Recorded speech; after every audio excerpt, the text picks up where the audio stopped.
In Melbourne, police have clashed with pro-Palestinian protesters who have been blockading the unloading of an Israeli-owned ship since Friday. Demonstrators also interrupted play at the Australian Open, where reporter Stephanie Ferrier joins us now from Melbourne Park. So, Steph, what did the protesters do there? Good morning, Melissa. Well, this protest certainly drew the ire of world number 6. Men's player Alexander Zverev, after his match was interrupted midway through play against Britain's Cameron Norrie. And that's when a pro-Palestinian demonstrator threw and dumped a whole heap of leaflets onto the court, denouncing what demonstrators say is Australia's support for Israel and its attempts at genocide in Gaza.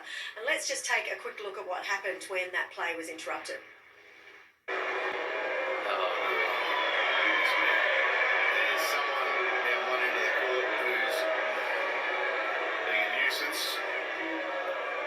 not going to show too much of it. This is ridiculous. So you can see that the crowd wasn't very happy about play being interrupted, and in the end it was actually 2 spectators who helped to put a stop to this protester.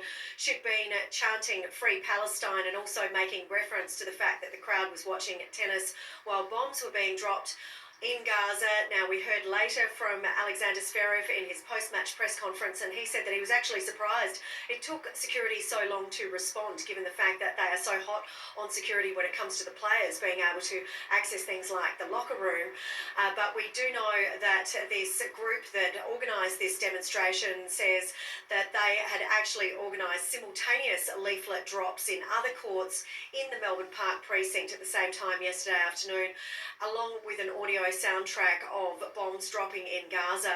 And they say this is to bring attention to the plight of Palestinians, and also have accused Australian Open organisers of being complicit in Israel's attempts to erase Palestinian people and all forms of Palestine as well, because they have banned here any symbols that relate to the Palestinian cause, like Palestinian flags or football jerseys, or indeed scarves as well. We have heard from Australian Open organisers saying that anybody who attempts to disrupt play here will simply be ejected from the precinct.